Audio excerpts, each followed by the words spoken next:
Thank you, Dan Hare, for joining my podcast. I'm super excited to have you. And more importantly, it's good to see your face again. We've been friends for a long time now. And I feel like because of COVID, I haven't had the opportunity to see all my friends. This is Rebranding Cannabis. I'm your host, Jared Mirsky, and you're listening to the show that helps the industry grow. Hear from industry titans, thought leaders, and the up-and-coming founders of this multi-billion-dollar industry. Presented by Wick Mortar. Yeah, so welcome. And thanks for having me on the show. Of course, brother. Yeah, and more importantly, I'm excited for my followers, fans, and friends to get a chance to know who Dan Hare is. Not Dan Herrera, Dan Hare. Most people have a misconception of how to pronounce his last name. But without further ado, welcome. Glad to be here.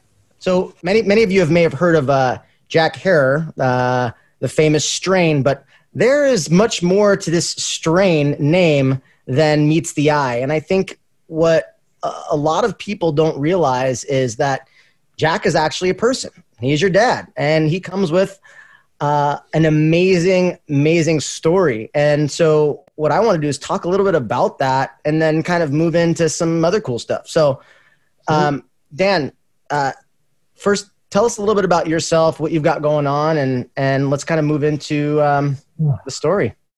Well, my name's Dan, and really it's just, I'm the son of Jack Hare. As a family growing up in the late 60s and early 70s, my father discovered cannabis in 1969 at the age of 30. And it quickly changed his life and ours. And when I say ours, I mean this family, but this family extends to pretty much anybody in cannabis at the moment. That whether they knew of my father or know of the genetic that carries his name, the influences and his activism has changed the landscape in which we all are now trying to navigate. And his introduction to cannabis and his understanding and his self-taught nature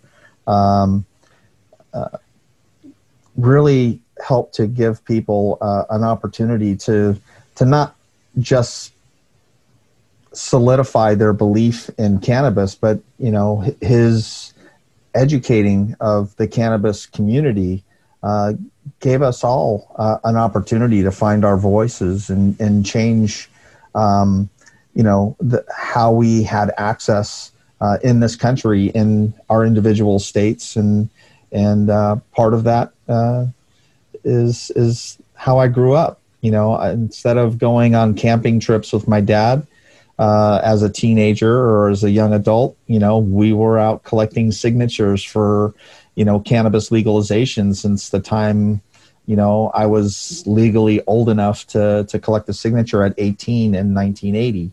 And, but we had been his support system since he discovered cannabis in himself. And, we went through making paraphernalia and owning, pipe shops or head shops in the 1970s and 80s. And, that went on to my father releasing a book in 1985 that really accelerated the understanding and the need to reinvigorate this plant as something that was, cultivated, hopefully legally, moving forward, even though we're still sort of, finding our way through what this now paid access is to what hopefully legalization will truly look like in the future. And your dad, he was all part of the long game. Like, I read that he knew by putting this on the ballot that he wouldn't win, but continued to do it relentlessly in an effort to ensue a much larger community around the legalization of cannabis. And so like, I thought that was pretty cool to learn about. Well, I think, in 1972 with the first proposition that was on a ballot since Prohibition, which was Prop 19 during the Nixon administration.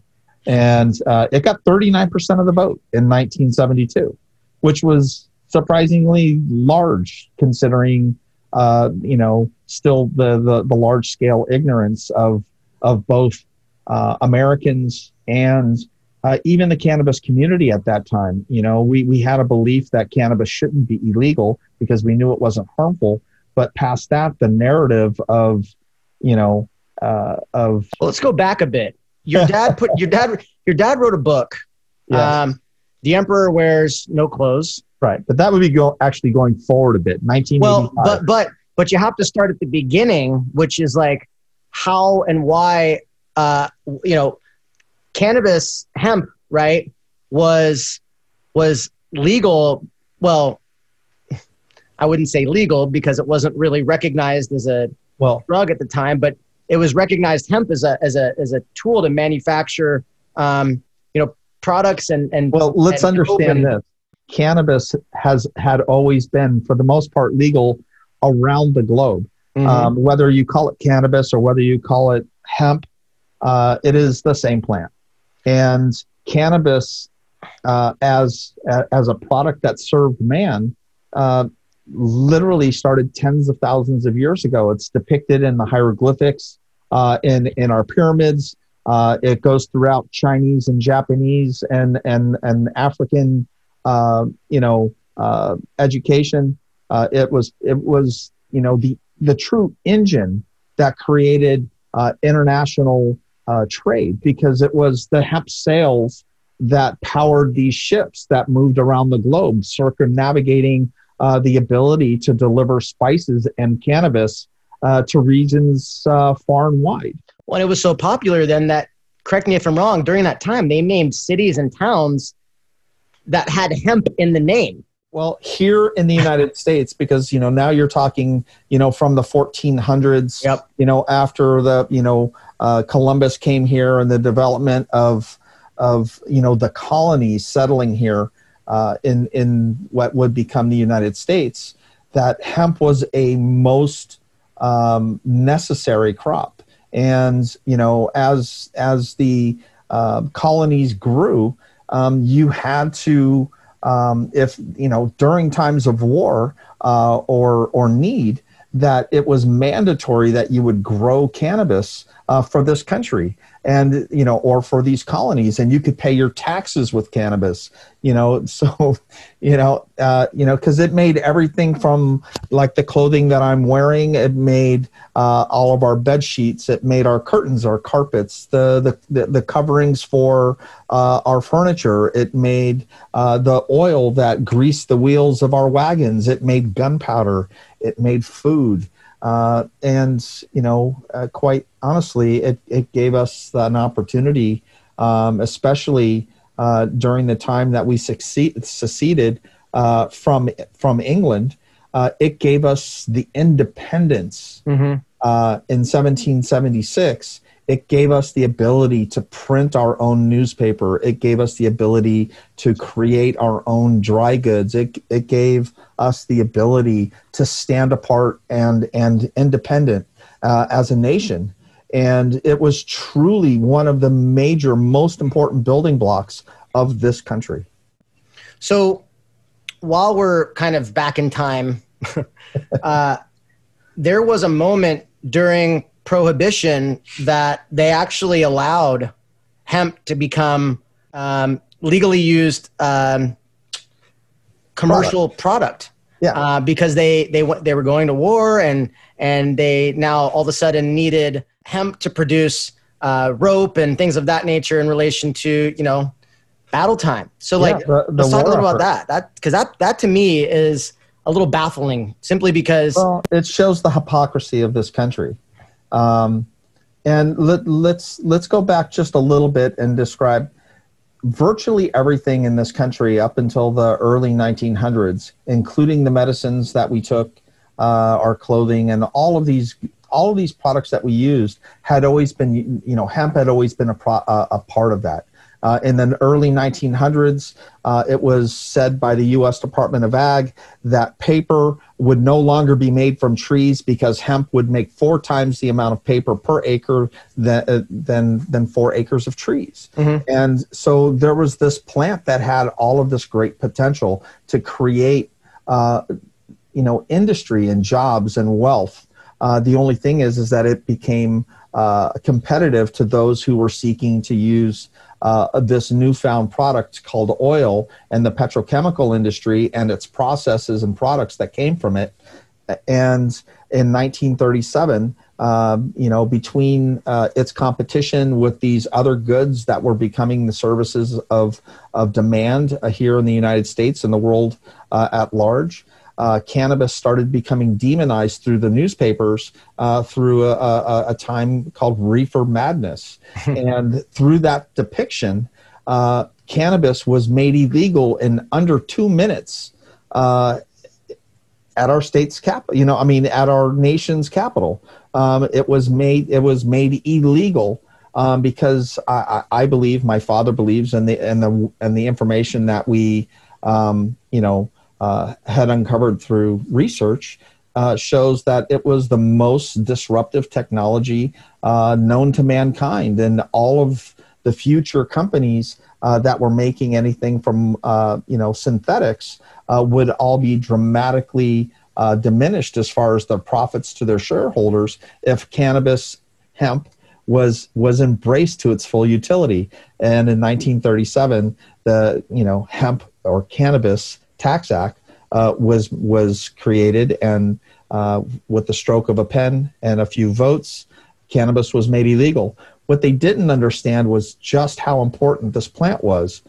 And when World War II started, the realization that all of the goods that an army would need in order to survive, winters, summers, all of their ropes and riggings and materials that would be needed for boots or rope for rigging for sails, parachutes and backpacks and belts, that all of these things were connected to hemp. But we made hemp illegal. So what in the Philippines, the Japanese were already there, so they cut off any substitute products like jute and sisal and things like that we were buying from other countries because we weren't producing our own hemp anymore because it was made illegal. And then the government realized that they were going to enter the war, and if they were going to succeed at all, that they would need cannabis in order to help win the war. So the United States Department of Agriculture made a propaganda film for the U.S. Department of Defense, and they called it Hemp for Victory. And what it did is it encouraged 4-H clubs and farmers and those who were patriotic, to grow cannabis for the war effort, because it was the only way that we were going to save the world, from communism and the Germans and, all of the subversion that would come from that. And so the government legalized hemp. They started encouraging farmers to grow tens of thousands of acres. Products were made. This 14-minute film was the first time since, and the last time, that the government actually almost told the truth about cannabis. Because even in their 14-minute video, they still put a couple of barbs in there but be careful, like there was something to fear from this plant that had been God-given to us as humanity, and from a planetary aspect.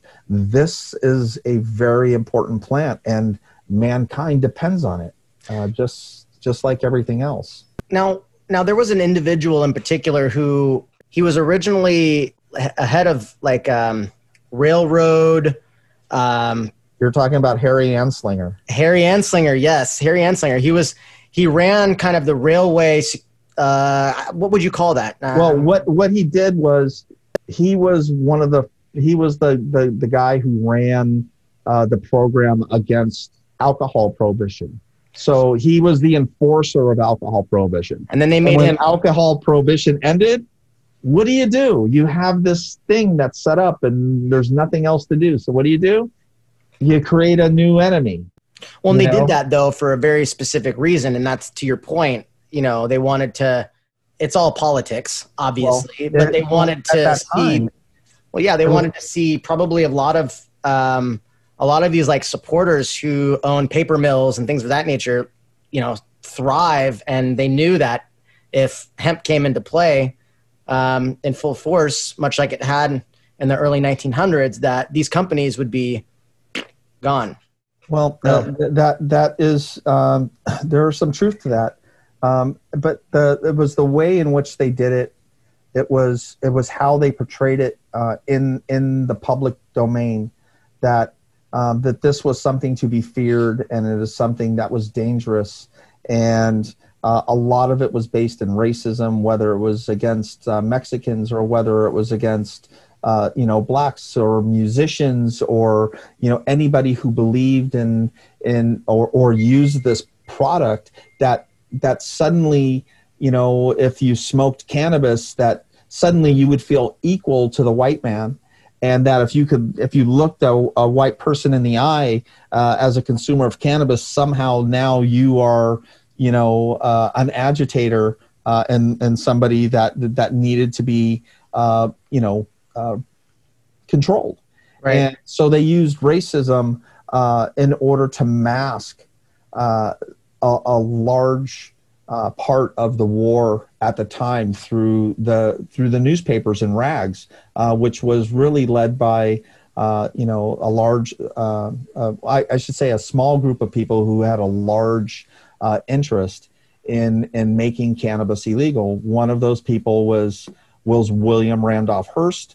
Another one of those people was the Scripps family out of San Diego and their newspaper publishing. And so there was... Why wouldn't they all just get into the business? Why wouldn't they just go, well, shit, clearly hemp makes us more money than paper. Let's just evolve with the times. And then I guess like my other follow-up was like, why the fuck did they, after then later legalizing it, after they then realized, well, shit, I need this. Like, this is more important now than ever. Why didn't they just continue to keep that going rather than prohibit it again? Well, William Randolph Hearst had one of the largest land holdings, personal land holdings in the United States, and a lot of that was timber farming.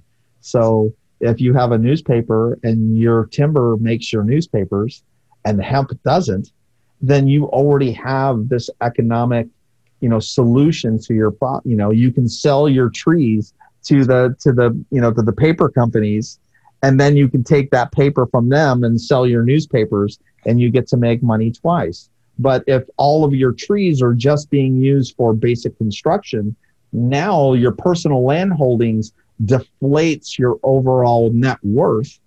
And if you're also tied into the DuPonts, who had the sulfuric acid process that created paper, and you put out to your shareholders that paper making would possibly be as much as 50% of all future revenue, and that process was to use trees in order to create paper, then you have a petrochemical company making a process that's patented that they were going to derive their profits from, and that wouldn't be necessary if hemp were used. Yeah. So that just becomes the snowball of different companies, because if you look at today and every aspect of how we live as Americans or just being a human on this planet, from packaged goods to our automobiles to our clothing to whatever it is that we use in our daily lives, the things that we don't even think about, the computers that we're talking on, the plastic housings that encase them, the taillights on our cars, the dashes in our cars, the fuel in our vehicles, everything that we touch, from the books that we have, to paintings on the wall. All of these things are made with goods that are not hemp anymore. And so when you start talking about using hemp to its full utility, you talk about an extraordinary amount of businesses and industries that would have to change, not necessarily all their machinery, but their ideology and what it is that we are making and why it is that we are making these things.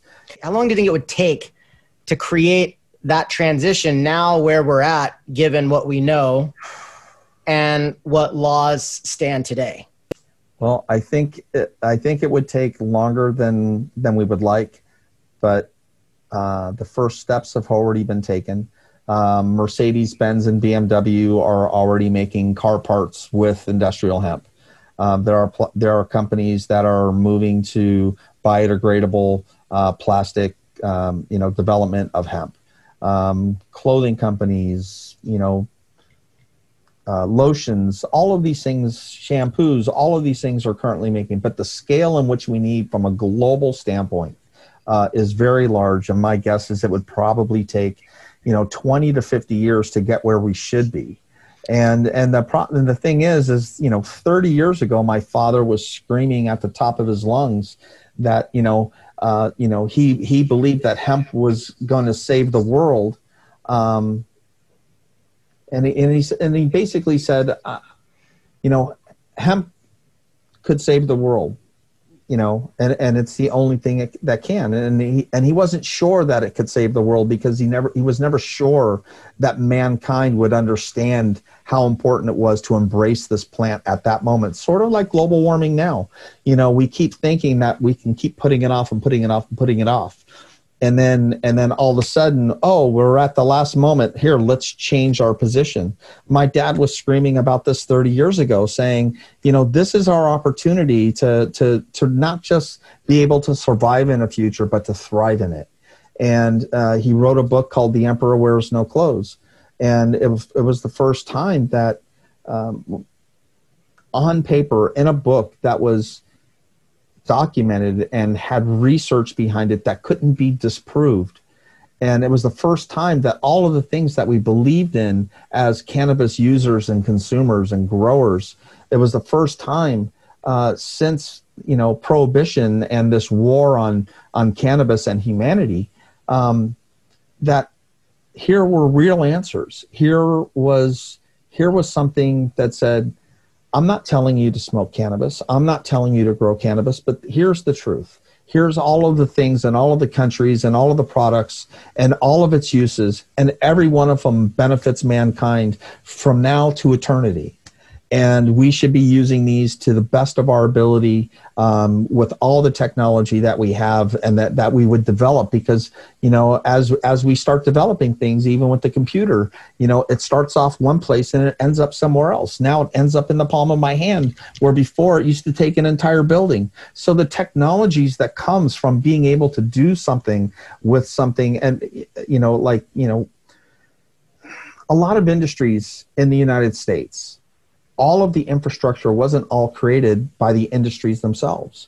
Most of these industries, a lot of these industries are supported by the government to help, they see an idea and they go, we're going to move toward this technology, so we're going to invest in businesses that develop that technology. But in cannabis, that hasn't happened yet because it's still so disruptive. By being able to embrace this plant with the full intent and power of a government disrupts all of the companies that currently support the government's ideas in order to secure their holdings and their place in this commercial market and the development of everything from energy to paper. And by switching that right now changes the dynamics of how companies profit and how they are, it's more about profiting as a corporation than looking at planetary survival. And we haven't gotten to the point where we've been forced to really look at that hard within our souls. Like right now, even with COVID-19, whether you believe in it or don't believe in it, whether it's real or not real, the effect that what happens when you change how we live, the disruption that we go through as individuals and societies to make a choice. If you were to say, let's make a choice to switch from fossil fuels to hemp, how painful would that be during that transition when, you know, we're so used to in this new era of having instant gratification and instant change, and like one day I'm wearing a pair of sandals and the next day I'm wearing futuristic tennis shoes that cost $800. You know, they're finding out that aliens are real and right. They're the ones that started human race and that God doesn't really exist. I'm just hypothetical, right? Yeah, but I understand. But imagine how disruptive that would be, right? Because there's all of these and yet that's where we are today. You know, today, you know, we can barely stay home to save our own lives. If this COVID thing is truly the demon that it is, we're so consumed with what about me and what about the things that I want to do that we can't even stay secure for a couple of months to save our own souls. So how do we find the strength to save this planet when it comes right down to it? You know, I don't know that answer anymore. You know, I used to think that, you know, that we would just get there because of necessity, but well, that's all politics. I mean, we just need to put a person in place that has great leadership skills to begin with. But I'm not sure where that comes from at this point.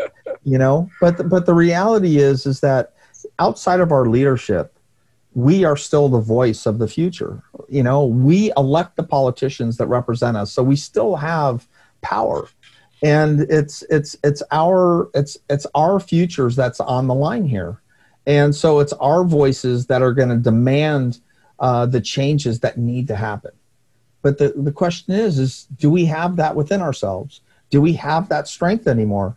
Or are we just going to give up and go, I'm going to be here for another 20 years or another 50 years, or maybe my kids will go through it, you know? But if you look at how fucking hard shit is right now, just because of this one COVID thing, we're not even talking global warming yet. We're not even talking 115, 120 degree days. We're not even talking not being able to go and buy water at a store. What happens when all of that shit goes awry? What happens when you can't buy water? What happens when all of the food is contaminated? What happens when all of these things, when we really have to make choices and we go like, damn, man, you know, people have been talking about this for years. My father was one of them. And this was just on cannabis. And there's the whole world of change that needs to happen. But his book, The Emperor, has changed the space that we're operating in today. You know, the things that we're trying to do, the way that we're trying to live our lives, the way that we're trying to create understanding and community and happiness and connectivity with, you know, like. So Dan, what are some ways that people can get more involved in the war against hemp? And what are some resources that you can recommend for those that are listening and watching to perhaps dig into so that they can become more aware of what's going on and how they can help? A lot of it comes down to, first and foremost, is education. You know, educate yourself so you know what you're speaking about. Find groups that speak to you, that connect you, not from, hey, this is a great commodity and I can make money from it, but think about this the way that it's always been. You know, cannabis is a community. The cannabis community is large. And when I was growing up, the community was, you know, Humboldt County or the San Fernando Valley, you know, because every place else, it was so demonized that, I mean, even though that there was consumption here and there, when I was talking about community as a kid, this was my community, the San Fernando Valley that my father brought me to. Now this community is not just statewide. It's just not, you know, across the border into Oregon or Washington or Colorado. It's the entire United States. It's the entire globe. It's now, you know, the Middle East. It's Southeast Asia. It's Africa. It's South America. It's, you know, we are a global community now. And the way to find out what to do and how to do starts with educating yourself and then finding the groups that speak that language.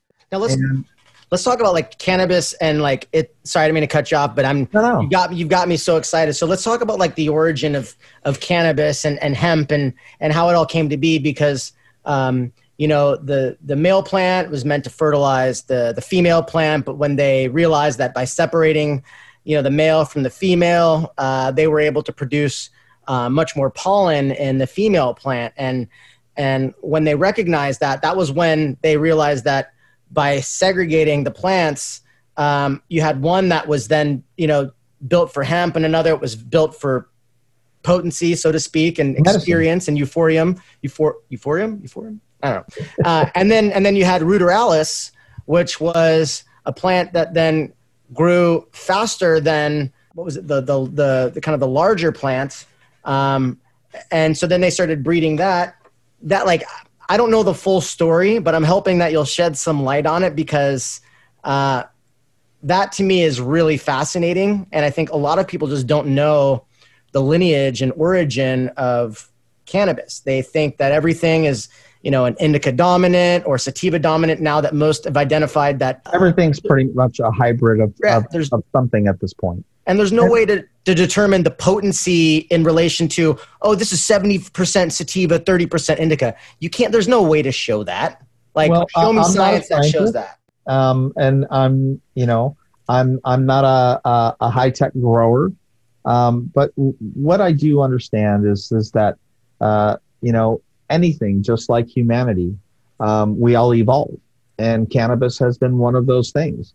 As we understand ourselves, we're able to achieve new things and greater ideas and better and enlighten ourselves by thinking differently and producing new understandings of life. And I think a lot of that is what's happened with cannabis, is that it started off as this plant, and I think that there's still some plants around the globe that are pretty much unadulterated. But as we, like what? Like which ones? Like if you find something that's just growing out in nature, 1,000 miles from anything else that where there's been no farming of industrial cannabis for hundreds of years, or even like an thousands. Ocopoca Gold, like something like that. I honestly, now a lot of cannabis has come to other countries through shipping over the last 500 years, right? But when you start looking at how it is that we found out, that you could take the pollen from the male plant away from the female plant, and the female plant would start producing more THC and more other molecules at a higher level if it wasn't mated with this pollen. Yep. And that if you starve the female, that you can create this other type of experience through this plant. So as the developing mind and the understanding that if these things are separate, that there's ways to create a different product. And I think that's just a natural curiosity of humanity. And I think, especially over the last, 40 years of people that I've known that have been, very educated growers, that, they've figured out ways that, they can excite a plant in different ways, whether it's in color or specific molecule production. And these, I think, are just natural progressions in this plant, the same way that, if we develop from, these more crude versions of humans, and to the humans that we are today, that we have a greater capacity to understand and think and calculate, that we're no different than the cannabis plant. And I kind of feel bad for the female cannabis plant, though, because when the male's taken away, they become the most sexually frustrated plant, which is why they then produce so much THC or pollen. But I think it makes them even more beautiful. That they, I love cannabis. I love it. I love the way it looks. I love, I love everything about it. The way that it feels when I'm touching it, when it's in the greenhouse or in the indoor grow, and I can connect with it. It's a wonderful experience as a human to the senses. Whether it's visually or whether it's through smell or ingestion. It is just a remarkable plant. And if you want to, if none of those plants, no female plant could become what it is without the pollen of the male plant. And as the male pollen is introduced and crossed with a female of a certain type, then it becomes then hybridized as it continues to grow. And I think I think the creation of new genetics through this process has really created from a consumer standpoint something very great. Let's talk about that. Let's talk about genetics, because your dad, he was named after a strain. Well, the strain, the genetic was named after him. I mean, the strain was named. I get dyslexic when I start smoking weed, which is also pretty fun because it gives me excuses. But there was a strain named after your father. Yes. And that's pretty cool, because it's also one of the most popular strains on the planet. And it's often the icebreaker, or rather teaser, to what people then later find out about your dad. Yeah, and many of them knew of my father and still do, and not so much the genetic that carries his name. For me, I do my best through my cannabis company to do both. And where there's been many companies that have been created, I think what my father left for this family was something that just became, and I wish I would have met him before he passed. He was very intense and very loving, and he was somebody that was good to know, and not somebody that was good to cross. And so for me, is when we sell, when we sell our product, love the packaging, by the way. We make sure that we introduce my father to that person who's asking for Jack Herer, because if you're looking for something like this, and you should buy what that is connected to him and this family. Yeah. And so we created the original Jack Herer brand. And, because there's only one Jack Herer. There's many people that would like to claim that name. And many try to, and right now are. But what makes your Jack Herer strain different than everyone else's? Well, the reality is that this strain truly represents my father. This brand represents the ideas of my father. It represents the fight that he and so many others had gone through for 40 years, 50 years, risking life and limb, literally, to grow cannabis. And did he lose a limb? No, that's the cannabis talk in there. Oh, okay. But the realization is that this brand represents the things that my father taught me, and this brand represents the ideas that he instilled in me, that this plant was one that should be enjoyed by all mankind, not just ones that can afford it if they go into a dispensary, that, it should be, reasonably priced. It should represent the ideas of what activism is and what it is that we still need in order to continue to change the access laws that we have. Because right now there's no true legalization in cannabis anywhere in the world. I would say, we have legal access here in California. You have legal access, Seattle. in Seattle, but legal is not always the term that's really appropriate. We really have what is paid access. The local municipalities might believe that they can stand apart from the federal government and say, okay, we're making our own rules that we could have access to this plant. But as society, we're looking at this from a very skewed lens. We still operate in the cannabis industry as something to be feared, and we have to deal with these access laws that have been put in place that govern our ability to produce a product. And everything, whether you're in Seattle or whether you're here in California, everything that we do on a daily basis is still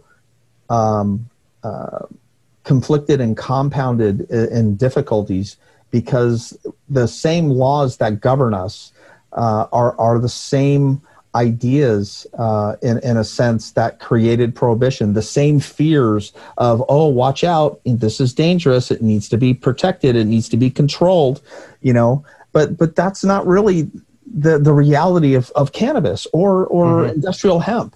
When you go into a Walgreens or a Walmart or a Rite Aid or whatever drugstore you go into, you walk in there with your kids.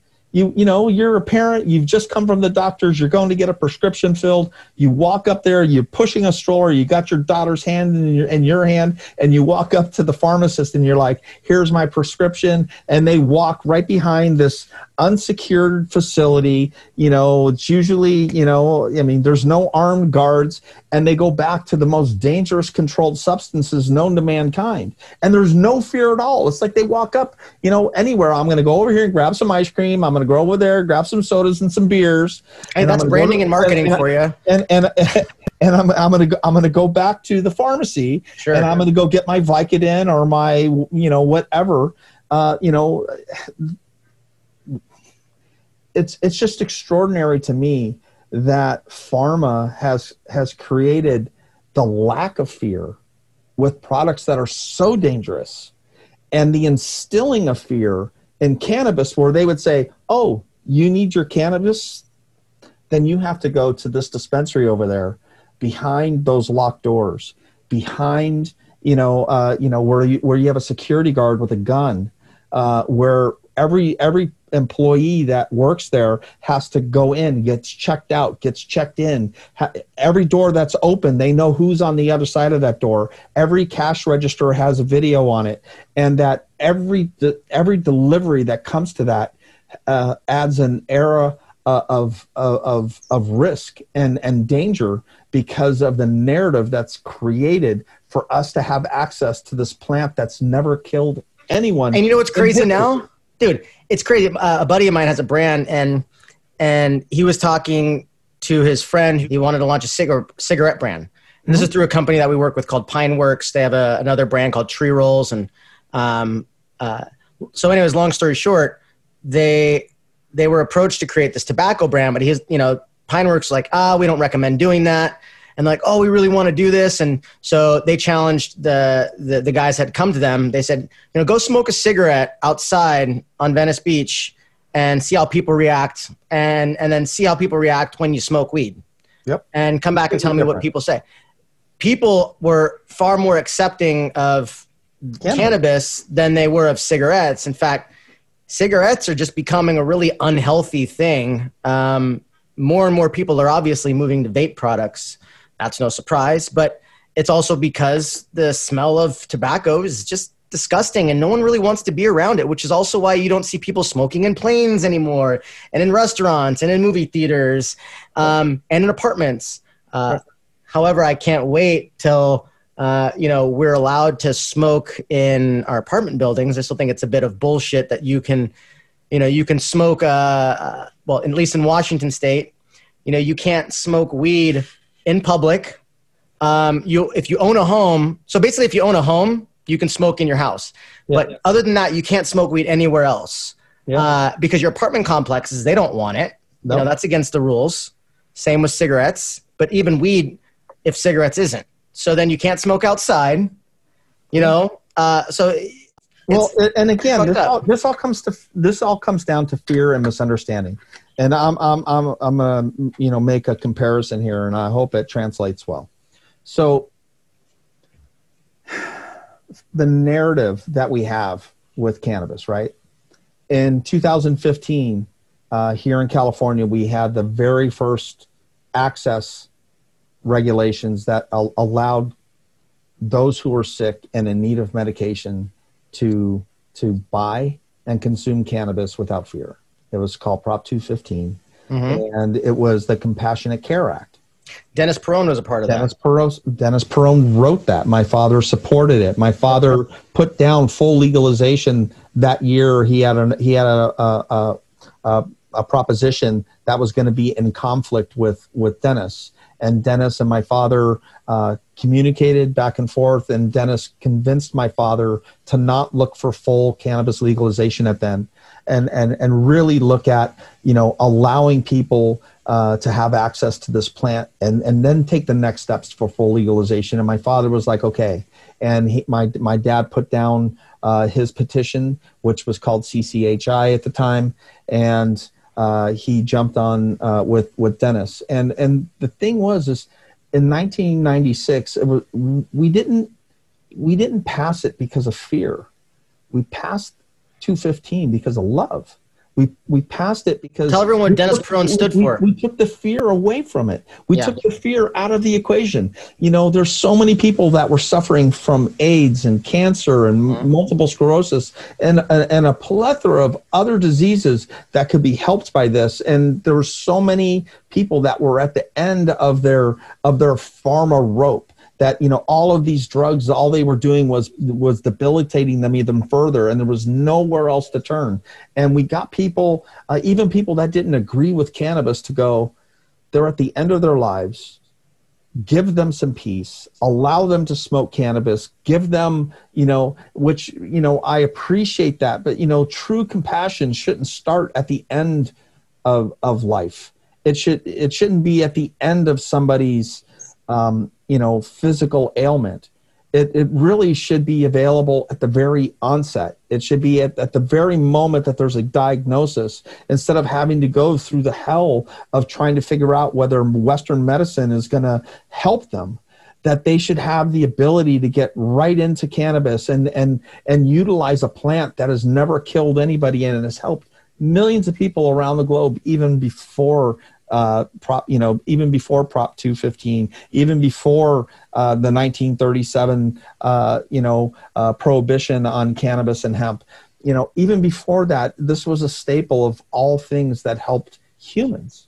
And for the first time in 1996, it became a truly compassionate act. And we were able to think outside of the monetary ways that we look at cannabis today, especially from a commercial standpoint or from a political standpoint. Politically, our cities, our counties, and our states, they may not agree with cannabis or the fact that we grow it or sell it or transport it or process it.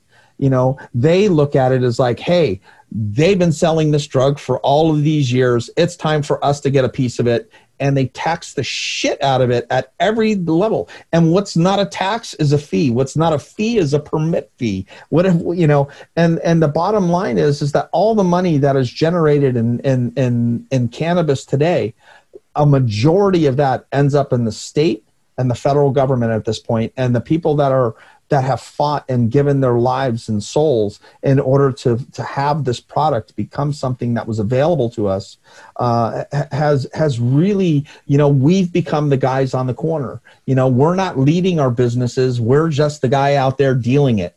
You know, it's like, yo, here you go. And what do you do with the money? You go take it back to the man. You got to take it back over there because they're the ones that are controlling it now. Mm-hmm. You know, so, you know, we have our cannabis businesses and we're required to put in these cameras and tracking and all of that stuff, which is an additional tax on cannabis companies.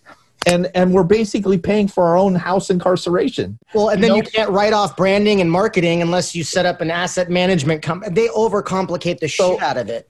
So when people tell me that there's cannabis legalization, I say no, there's paid access.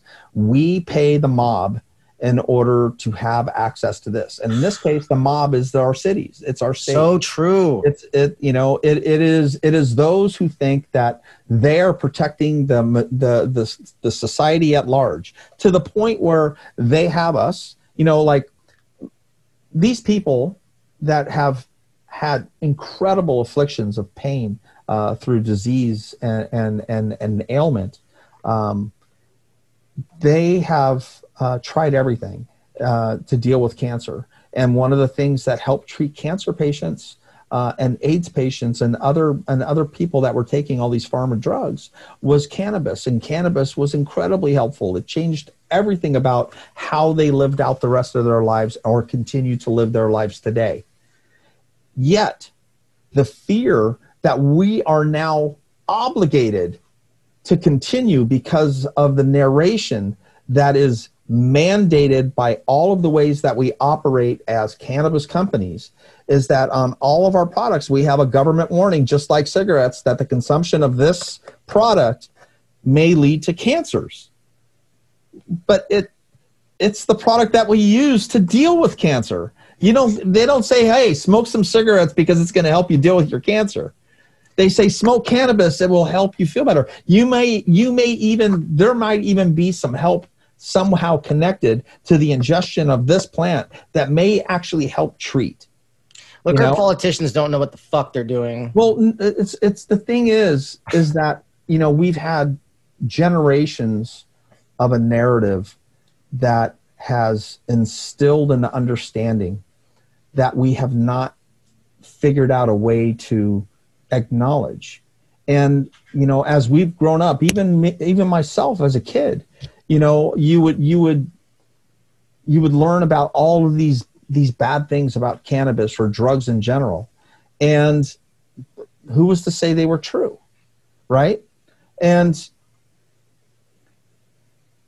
when you invest everything, when you're the government and you invest all of this energy into creating or continuing this narrative of fear around a product like cannabis, when you find out the truth about it and that all of those fears are dismissed, when you actually get real education, when you actually have something you can look at and go, oh my God, here's a real document that says exactly the opposite of what I've always learned. And then as a government, you go, the narrative works for me the way that it is. The war on drug continues because, you know, we're investing hundreds of billions of dollars globally to eradicate this plant that has never killed anybody. But the narrative creates jobs in prisons. It creates jobs in jails. It creates jobs in courts. It creates jobs in treatment centers. It creates jobs all across the world and all across this country to continue a narrative that is false, misleading, and has been a lie since it was created. Well, and look what it's done for our Earth. You know, global warming is a thing not be known to people then, but now. And when you look at the commercialization of hemp, that greatly reduces the negative footprint. The carbon footprint we're leaving on our planet. And so I think people are going, okay, shit, we're screwing up our planet. We need to find a new solution. Oh yeah, we had this one. Well, let's just re-engage it again. We kind of know how it works, but we don't. I'm going to tell you a funny story. When my father wrote this book in 1985, he started giving it out to everybody that became a congressman or a senator. He would send them all copies of the book every time that there was an election. And so the book came out in 1985. In 1992, the U.S. Congress There was a congressman who wanted to know about why is everybody talking about cannabis? Why is everybody talking about industrial hemp and clothing and food and animal feed and all of these things and this new commercial product. Mm-hmm. And so if you were a senator, you would tell the Congressional Research Reporting Agency, you'd say, I would like a study done on this so I could better understand what this is. And, let me know so I can make a decision for my constituents. So the reporting agency, the Congressional Research Reporting Agency, does a study, and they provided a file. And in 1992, it was made and it was given to the senators. But, they only go by the information that they're allowed to have in order to create the summation of what hemp is and how important it really is. So they did this report, and it basically says, yes, you can use hemp for X, Y, and Z. But you could also use this plant and this plant and this plant. And the equivalency is completely different because these other plants might be able to do one thing or maybe two things. Right. But hemp does everything. Paper, fiber, fuel, medicine, housing, clothing. What else does that? What else does that? Nothing else does that. Other plants might do a thing or a couple of things, but none of them do it at the scale. But this report says, yes, you can do it all, but hemp is illegal and nobody's really interested in doing any infrastructure and there's no commercial benefit for it. The world is never going to accept it. There's no viability as a commercial product. It's not going to create jobs. And then it goes through and it tells you all of these things. And so, on page 2, on the last paragraph on page 2, it says current situation, or it says current issue. And it says, there's been a lot of talk of how hemp can save the world, reverse the greenhouse effect, make all of these products from hemp, from paper fiber fuel. And it's all led by one individual, and mentions my father by name, Jack Herer, and who wrote this book, The Emperor Wears No Clothes. And it goes on to say Jack's summation through this book is that hemp can help reverse the greenhouse effect, create jobs, create wealth, create new industries and new products to help humanity, throughout the future. And in the next paragraph, it basically says, yeah, might be true, but it's illegal and the world's never going to embrace it. Now, here we are. What kind of rationale is that? We're 28 years down the road. Thailand 2 years ago legalized cannabis and hemp. Germany, Holland have been engaging in industrial hemp products and production of products for their automobiles for almost the last 20 years. We have new industries growing around the world. We have countries, from Africa to South America to England to Eastern Europe to Southeast Asia that are all reconnecting with this plant that has been a part of all of our heritage for millenniums. Heritage. I love that, man. And God, this is such a great story. And I'm really glad that we got to spend some time together talking a little bit about, I think, not only the misconceptions of cannabis, the origin, and really the story as it came from the illicit market into what is now the legal market, or soon to be legal market, depending on where you're located. But the reality is that's really up to us. Right now we're so busy trying to figure out how to survive the situations that we're in that we're forgetting that there's still a fight that needs to be had, that our voices are still important, that change still needs to come. We haven't won anything. We have access to something that we can still go to jail for. Mm-hmm. That there's the understanding and the reasons why we have access, and the access to this are still based on the lies that created the problems that we have today. The fact that we have access to this and that there's some financial gains is small compared to the human cost of prohibition and this new Prohibition 2.0, if you want to call it that. If we well, the don't jobs find that our this voices- creates too, like that's a subject that we haven't even really talked about much, and that's the fact that a lot of the manufacturing we do to support the economy here in the United States comes from China as well as other countries alike. And so this provides us with a wealth of opportunity to create a wealth of opportunities for everyone that lives here on this in this country, which is great. And it's true, because everybody who touches this plant connects to it in a way that is not just a commodity. This plant, this is all about community.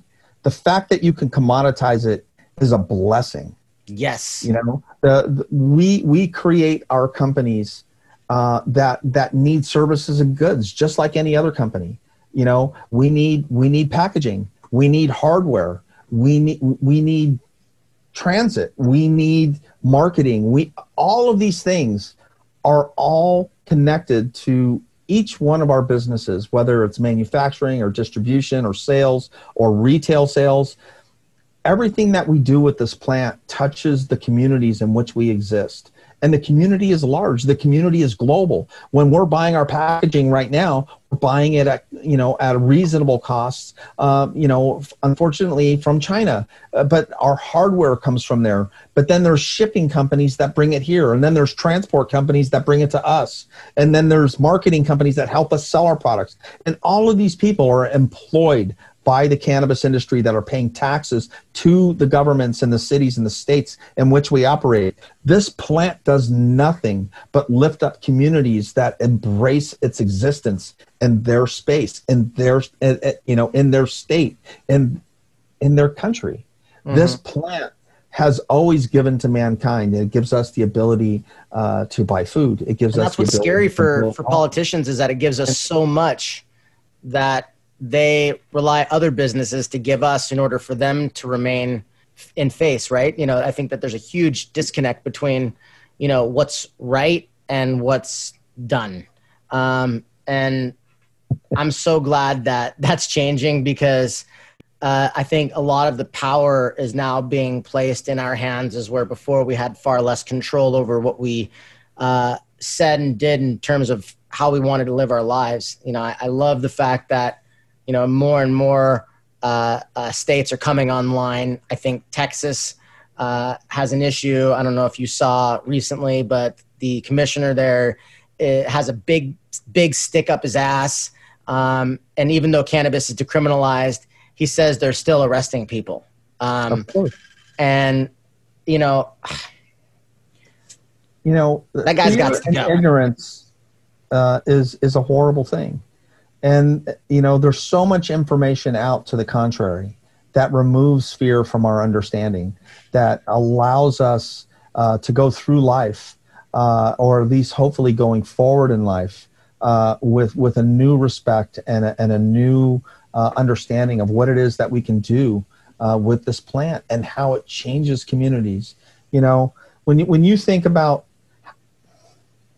from the deepest levels of who we are as humans, when we eat together, the way that we communicate, the way that we show our community to one another is like when you're out drinking alcohol, you drink your drink, he drinks or she drinks her drink. When you're smoking cigarettes, you smoke your cigarette, they smoke their cigarette, But cannabis, you roll that joint, it's so ritualistic. It is. Exactly. Yeah. There's this ritual of rolling this plant that's taken love and intent to grow it.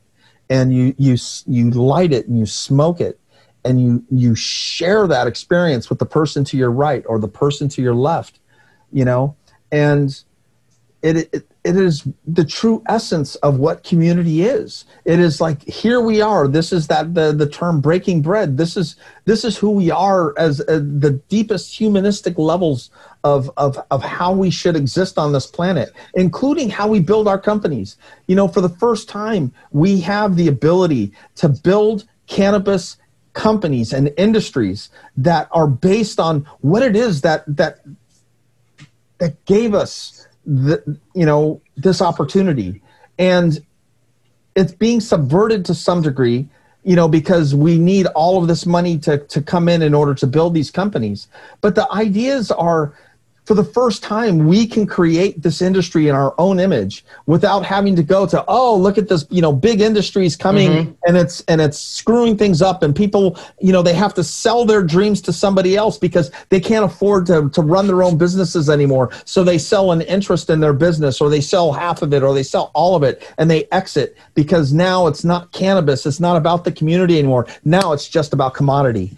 And we're getting away from the understanding that this industry can still be made in our image and our understanding from our community. And our community is not just me and you. It's not just what's happening in Seattle or California. It's what's happening around us. And we can still have that hippie handshake in a sense and be able to do business in a way that's honorable. There's so many people that I know that, they feel almost dirty doing business in the legal market because it's so opposite of what this plant is at a community level. How it feeds, how it helps, how it grows. And, we need to make sure that as we move forward as a community, as an industry, this new opportunity continues to present itself and its opportunities, that we remember that it's always community first. And the fact that we can commoditize it is a blessing. And if we treat it that way, then the way that we do business together, the way that one business honors another, whether it's a packaging company, a processing company, somebody who makes your extracts, somebody who grows your flower, that all of these people, they do it with an intention. And that intention is what makes it so fucking special. It's what makes this plant what it is and how it touches the souls of all of those who come in contact with it. Because the ones that don't come in contact with it, all they want to do is sell it, take the money, and put it in their bank. It's all ones and zeros to them.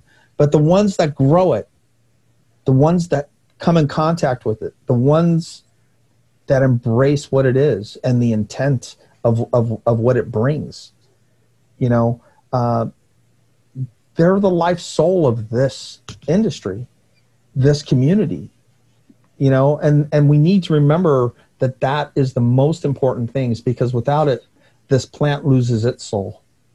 No question. And we are its protector, as it has, from a reciprocal standpoint, it being consumed into our bodies is our protector. I love that. And this isn't a derail of what you're saying, but directly in line. I got this tattoo. I don't know if you can see it, but the one that starts at your shoulder, or the one that's down by your wrist? The one that goes all the way. So I've got Medusa up here, and Medusa, I don't know if you know the story, but she was cast away by the gods and made to look ugly, where she was once beautiful. She found out her husband was cheating on her, and she went to call him out to the higher power. And because the higher power be, Zeus, they sided with Poseidon, her husband, and so she was cast to a cave where everyone that looked at her or she looked at would turn to stone or get stoned. So I thought that was kind of fun. So you look at the carnage of everyone, and then the eagle. So the way what she represents to me in retrospect to the cannabis industry is that the industry is made to look ugly based on a lie, right? Yeah. And this is the carnage that you see as the story unfolds. And we've got the eagle here which to us here in the US is a symbol of freedom. And so it's attacking the snake by flying as close to the fire as possible, knowing that that's the danger zone, but hell, worth the risk anyways. So, and then of course I've got pot leaves all over my arm, but my point being is like, you couldn't be more right. This is something that, much like yourself, I also live, die, and breathe for. I haven't died, but a lot of people have, and I'm here to certainly support the loss that we've had in order to get where we're at today. Father included. And the loss is so much deeper than that. Like,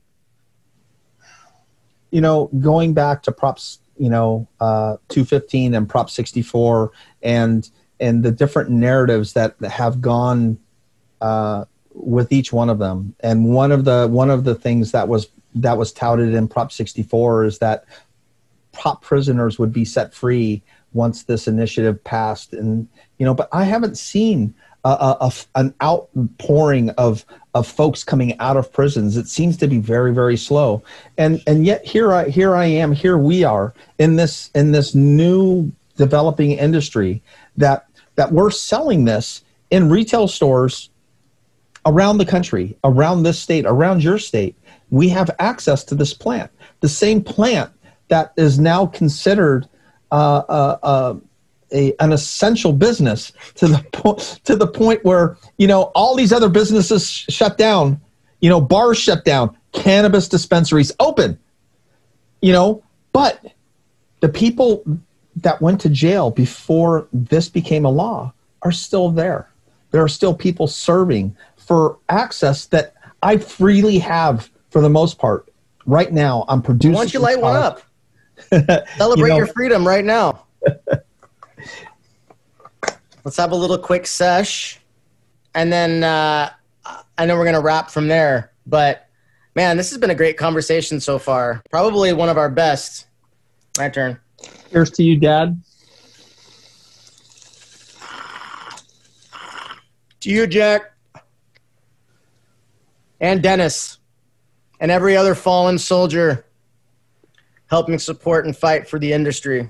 Every day. That we get to live in today. But it's really astonishing to me that I have the ability to produce a product by this name without the fear of what so many are still paying the price for. Well, thank God Steve D'Angelo's there. Well, the Last Prisoner Project with Steve D'Angelo, family and friends in this community is doing an extraordinary job. But, they can't do it alone. We can't do it alone. And it can't be done without acknowledging and understanding the truth of cannabis. Mm-hmm. If we don't continue to educate folks, if we don't continue to break down these walls of ignorance, or even worse, willful ignorance, people who know that this plant is not dangerous, but cannot break away from the ideology that they grew up with, because understanding that what they learned and what they've been fighting about all of these years was all based on a lie. It's almost too much to comprehend. So it's easier to continue to embrace that lie than come to a new realization. And this willful ignorance is what's causing such devastation within this community, within its understanding. 2 years ago, we legalized, the hemp bill, the farm bill. Thanks, Richard Nixon. But we passed the farm bill, which legalized hemp. And then at the same time, the different states that had hemp or wanted to have hemp started creating regulations that were still based in the same fears that they put into cannabis.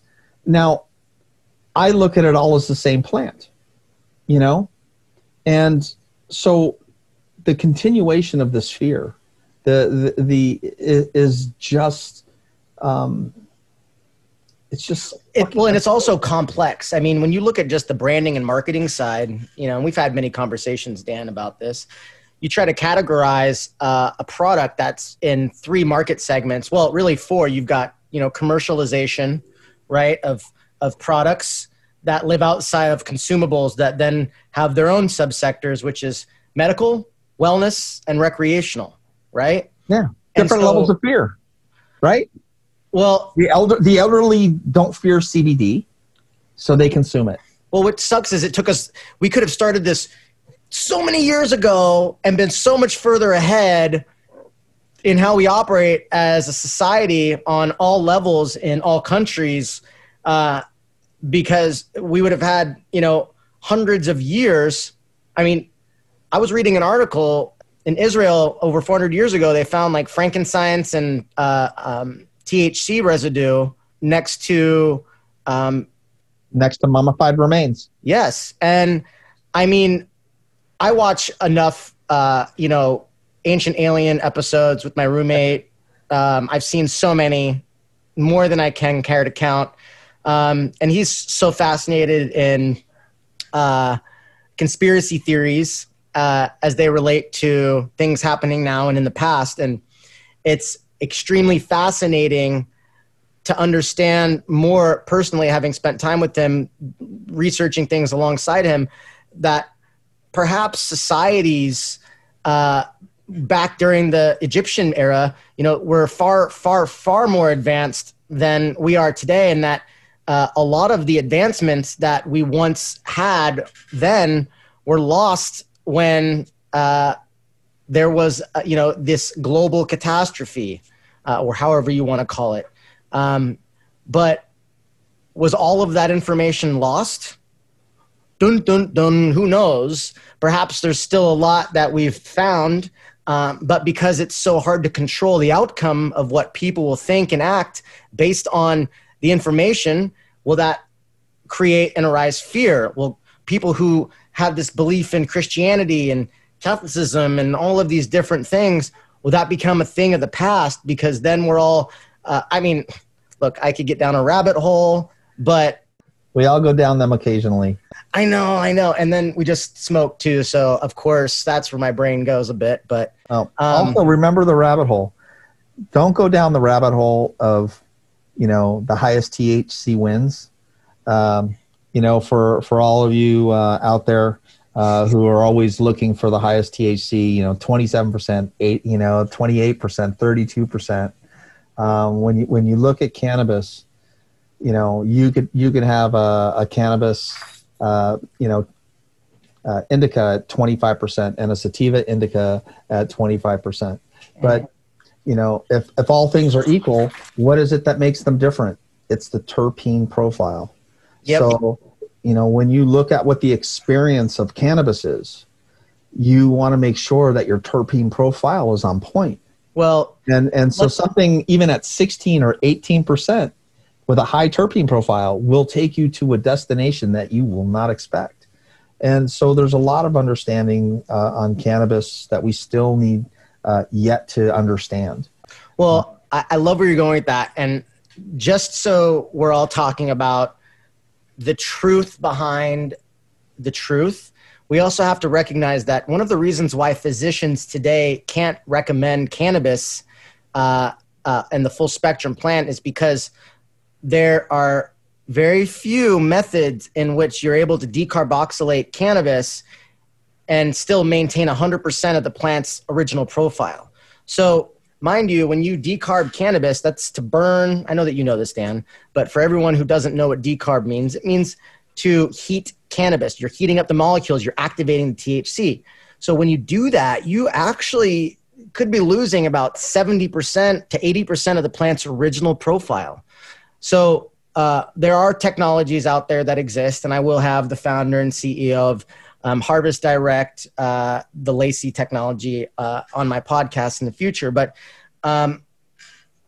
regardless, we want to ensure that we're providing the truth behind the experience as it relates to the medicinal, wellness, and recreational benefits.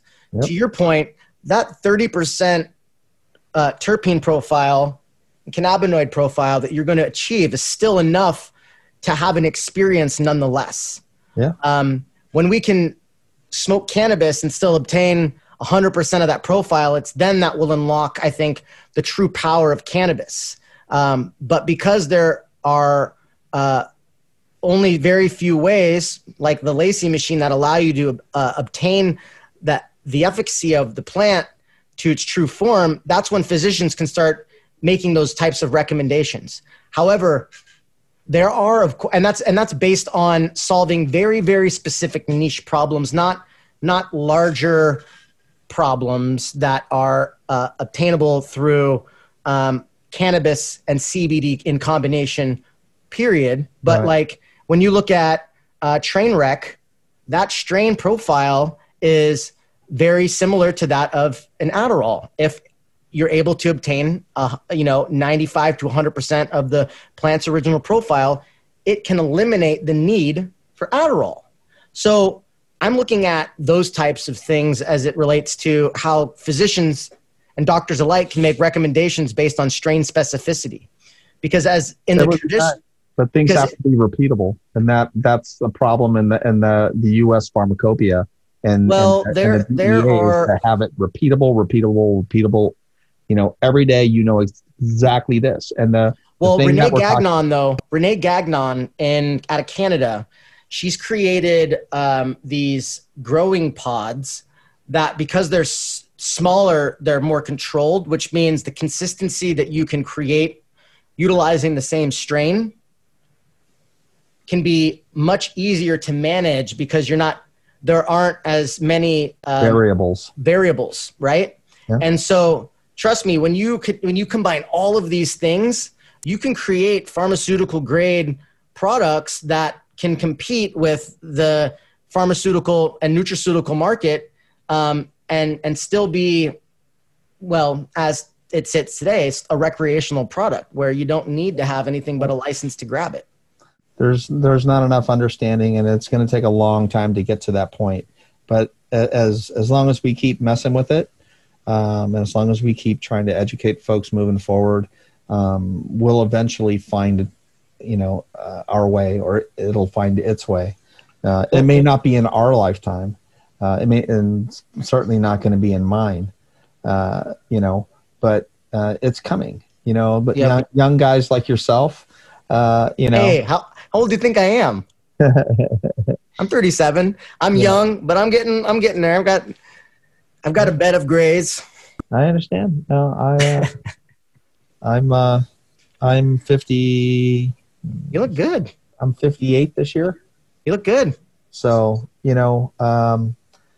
when my father wrote the book in 1985, he thought that cannabis would be would be legalized within the next 2 or 3 years because people would have the truth. People for the first time would have the truth in cannabis, and it would be legal. Now here we are, 35 years later, and we're still talking about educating people, and we're still trying to make access based on the truth, and the truth is hard to find. And so there's a lot of work to do just in understanding it to the point of people accepting it. Getting to the point where people can use it as a medicine is probably a couple of further steps down the road.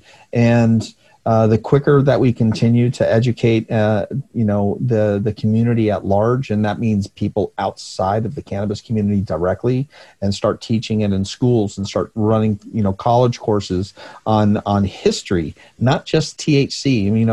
They can work on that in science class.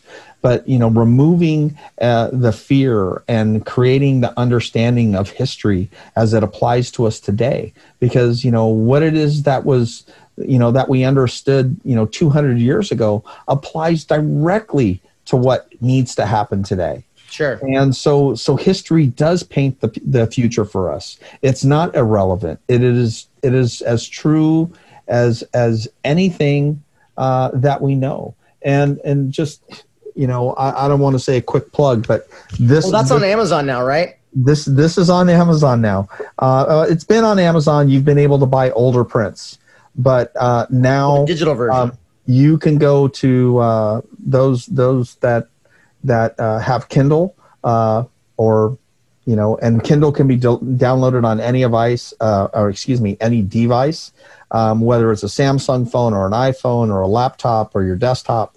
You can download the Kindle app. You can download this book in an interactive version. So as you're reading about the original book that my father wrote, all of that text is in black.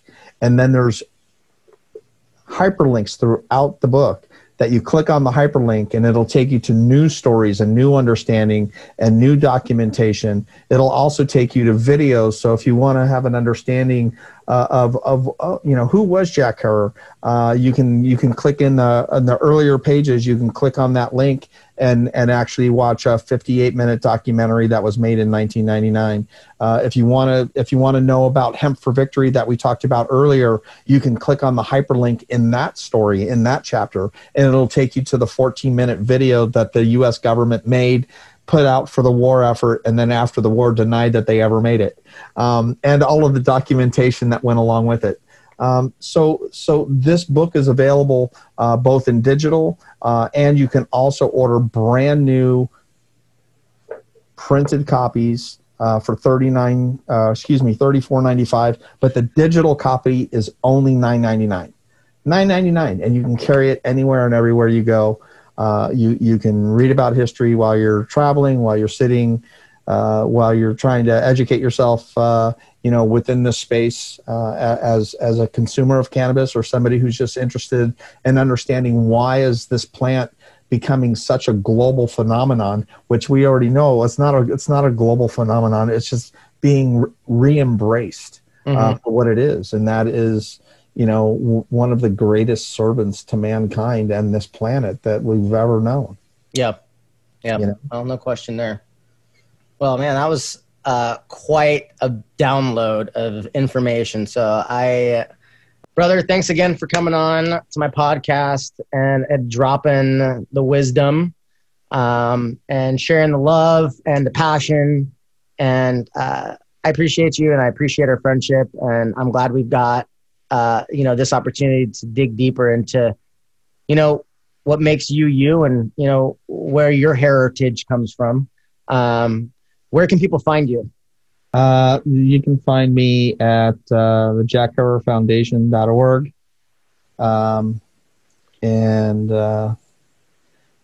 You can find this brand here in California and soon in Nevada and other states under the original Jack Herer, because there's only one. There is. And anything else that might have my father's name on it is just not. It doesn't represent this family in the way that it should. Yep. All right, brother. Much love. Jared. Appreciate brother, thank you so much for having me on your show. You bet, bro. Many blessings. You too.